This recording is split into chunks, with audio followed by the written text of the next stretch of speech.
گاندھی ہے۔ میرے والد کا نام کرم چند گاندھی ہے۔ میری والدہ کا نام پتلی بائی ہے۔ میرا جنم کاٹھیا واڑ کی ایک بستی پوربندر میں 2 اکتوبر 1800 کی ایک چھوٹی سی ریاست کے میرے دادا اور پھر میرے والد دیوان رہے ہیں۔ ہندوستان میں میری تعلیم میٹریکولیشن تک ہوئی۔ اس کے بعد وکالت کی اعلیٰ سند حاصل کرنے کے لیے میں انگلینڈ چلا گیا، رجسٹر بن کر لوٹا اور ہندوستان آ کر ممبئی کی ہائی کورٹ میں وکالت شروع کی۔ اثناء وکالت ایک شخص کے مقدمہ کے سلسلے میں میرا افریقہ جانا ہوا۔ وہاں بھی مجھے وہی مسموم فضا ملی جو ہندوستان میں تھی۔ افریقہ میں بھی ہندوستان کے باشندے میری حمیت ہندی نے یہ منظر دیکھنا قطعی گوارا نہ کیا اور میں نے افریقہ میں اس بھید بھاؤ کے خلاف وہاں کے لوگوں کے لیے سخت احتجاج کیا، جس کے چلتے مجھے 3 بار قید خانے کی ہوا بھی کھانی پڑی، لیکن بالآخر 1914 عیسوی میں اس ظلم و ستم اور بھید بھاؤ پر روک لگ گئی۔ پھر 1915 عیسوی میں ہندوستان لوٹ آیا۔ یہاں آ کر میں نے اول برطانیہ کے نمائندے کی حیثیت سے کام کیا۔ برطانیہ کے خلاف تحریک آزادی کے لیے میری جدوجہد کا آغاز ہوا۔ 1920 عیسوی کا سہیوگی اندولن، 1930 عیسوی کا سورنیت اویجا اندولن، 12 مارچ 1930 عیسوی کی ڈانڈی یاترا، یہ سب میری اسی تحریک آزادی کی جدوجہد کا نتیجہ ہے، جنہوں نے برطانوی سیاست میں بھوچال مچا دیا اور انگریزوں کی نیندیں حرام کر دی۔ یہی نہیں بلکہ تحریک خلافت کو ہندو مسلم کا اتحاد عظیم موقع پا کر میں نے اس میں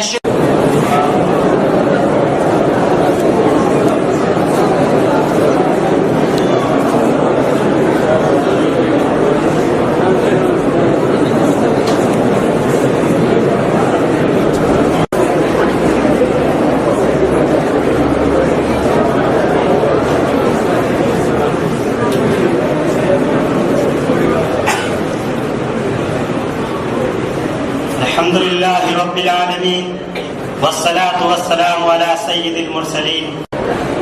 میرا نام فتح علی ہے، سلطان ٹیپو کے نام سے مشہور ہوں، حیدر علی کا بیٹا ہوں، کرناٹک کے مشہور شہر میسور میرا مولد ہے۔ سن 1163 ہجری فنون حربیہ میں بھی میں نے کمال حاصل کیا ہے اور علوم دینیہ میں بھی، عربی کے ساتھ فارسی، اردو اور کنڑ زبان کے علاوہ انگریزی اور فرانسی بھی بقدر ضرورت واقفیت حاصل کی۔ انگریزوں نے جب ہندوستان پر قبضہ کرنا شروع کیا تو میں وہ پہلا شخص ہوں جس کو اس خطرے کا احساس ہوا۔ حضرت مولانا علی میاں ندوی رحمہ اللہ علیہ کا میرے بارے میں ایک پیراگراف پڑھا ہوگا کہ سب سے خاص ٹیپو سلطان تھا جس نے اپنی بالغ نظری اور غیر معمولی ذہانت سے یہ بات محسوس کر لی کہ انگریز اسی طرح ایک ایک صوبے، ایک ایک ریاست کو ہضم کرتے رہیں گے اگر کوئی منظم طاقت ان کے مقابلے پر نہ آئی، اور آخرکار پورا ملک ان کا لقمہ تر بن جائے گا۔ الحمدللہ میں نے ان کا مقابلہ کیا۔ ہندوستان کے راجا مہاراجاؤں اور نوابوں کو انگریزوں سے جنگ کرنے پر آمادہ کر بہت سے مسلمان بادشاہوں اور ہندوستان کے امراؤں نوابوں سے اس سلسلے میں خط و کتابت کی۔ میں نے اپنے سفیروں کو فرانس، ترکی، ایران اور قضا ہموار کرنے کی کوشش کی۔ نیپولین نے بھی تعاون کیا۔ میں نے ساحلی علاقوں اور شہروں میں فیکٹریاں اور تجارتی کمپنیاں قائم کی، سلک، شکر، کاغذ کے کارخانے قائم کیے، دیہاتی صنعتوں کو تقویت پہنچائی، مغربی صنعت و حرفت کا مقابلہ کیا، ٹائپ کانفرنس قائم کیا، اردو زبان کا اخبار جاری کیا۔ حالات کے پیش نظر عسکری نظام، بحری تعلیم و تربیت کو خاص اہمیت دی۔ 40 جنگی جہاز اور 20 فائر گریڈز حاصل کیے. فوجی اصلاح و تربیتی سلسلے میں میری زندگی کے 2 اہم اصول تھے: حب اسلام کہ اپنی روح جہاد، جذبہ آزادی، وطن دوستی اور مذہبیت اور اسلامی حمیت کی وجہ سے انگریزی راہ پر سب سے پرخطر لوڑا میں ہی تھا. وہ اپنے مقاصد کی تکمیل میں مجھے اس سب سے بڑی رکاوٹ سمجھتے تھے. سامراجیت کی پوری تاریخ میں نہ کسی کو مجھ سے زیادہ خطرناک رنگ میں پیش کرنے کی کوشش کی اور نہ کسی سے اتنی نفرت و تعصب کا اظہار کیا. انہوں نے اپنے کتوں کو میرا یعنی ٹیپو نام دیا. ایک انگریز نے لکھا ہے کہ ہم ٹیپو سے نبرد آزما ہو. اگر ٹیپو کو اس طرح چھوڑ دیا جائے اور فرانسس قابل ہو جائے کہ وہ ٹیپو کی مدد کر سکے تو اس صورت میں ہمیں ہندوستان کو خیر آباد کہنا پڑے گا. ایک اور انگریز لکھتا ہے کہ میں جب سے یہاں آیا ہوں دیکھ رہا ہوں کہ ٹیپو انگریزوں کے لیے مستقل حبہ بنا ہوا ہے. میں نے اس بات کا حالات تک زندہ رہوں، وطن کی حفاظت اور آزادی کے لیے جہاد کرتا رہوں گا. ہزاروں آدمی وطن کے لیے موت کے گھاٹ اتر سکتے ہیں مگر حب الوطنی کے جذبات کبھی نہیں مٹ سکتے. اے میرے پیارے ہندوستان، میری محبت اور میرا دل تیرے لیے ہے، میری حیات اور میرا وجود تیرے لیے ہے، میرا خون اور میری ذات تیرے لیے ہے.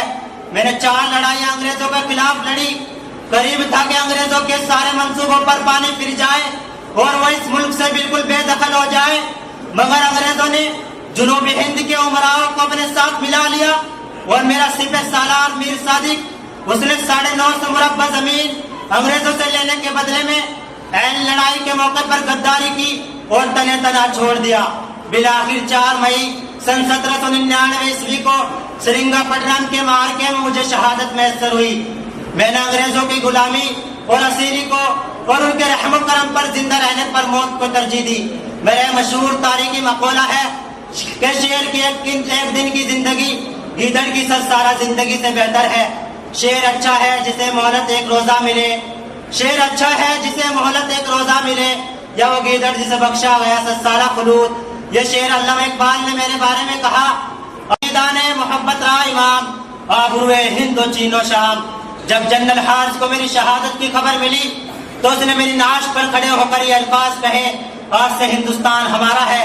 میری شہادت نے ہندوستان کی بنی تاریخ کو بدل دیا اور اس کو برطانوی اقتدار کے حوالے کر دیا.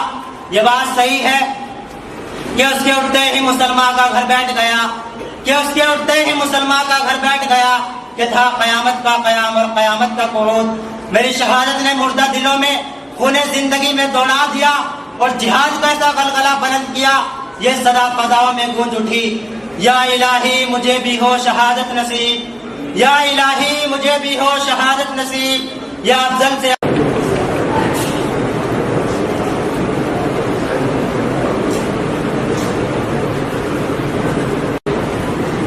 مولانا ابوالکلام آزاد.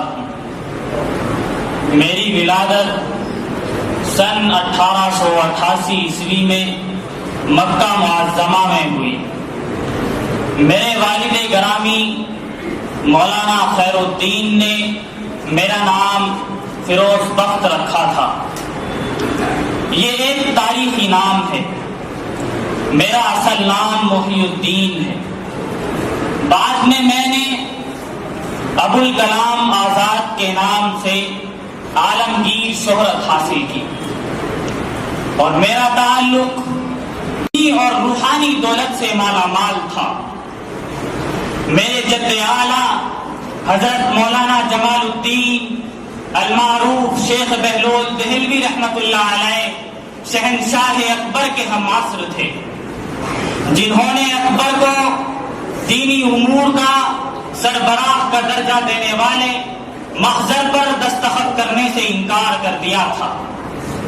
ان کے صاحبزادے شیخ محمد رحمۃ اللہ علیہ، جنہوں نے جہانگیر کے خلاف شرع احکام کو تسلیم نہیں کیا تھا، جس کی پاداش میں انہیں گوالیار کے قلعے میں قید کیا گیا تھا. میرے والد گرامی نے میری دینی تعلیم کو گھر پر ہی کرایا تھا.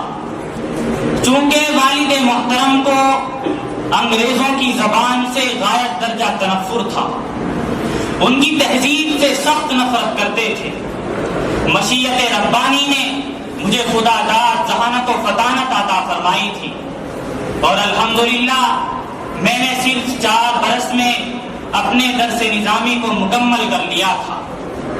اعلیٰ تعلیم کے لیے والد گرامی نے سن 1905 عیسوی میں جامعہ ازہر قاہرہ میں بھیج دیا تھا۔ علوم اصول کے بعد 2 سال میں وہاں سے واپس ہندوستان آیا۔ گرامی کی کہ ایک مخلص مرید کی بیٹی زلیخا بیگم سے ہوئی۔ الحمدللہ مجھے بچپن ہی سے علم و ادب اور صحافت سے مناسبت ہو گئی تھی۔ میں نے اپنی عمر کے ابتدائی زمانے میں نیرنگ عالم کے نام سے ایک جریدہ جاری کیا تھا، اس کے بعد المصباح کا ایڈیٹر بنا۔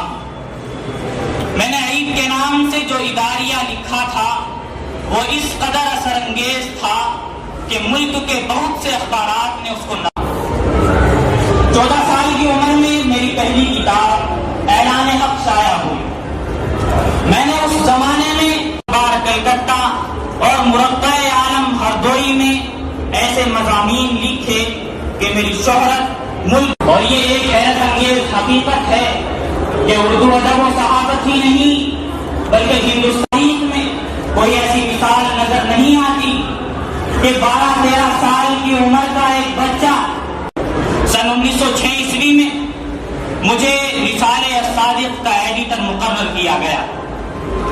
علم و ادب کے فروغ کے ساتھ ساتھ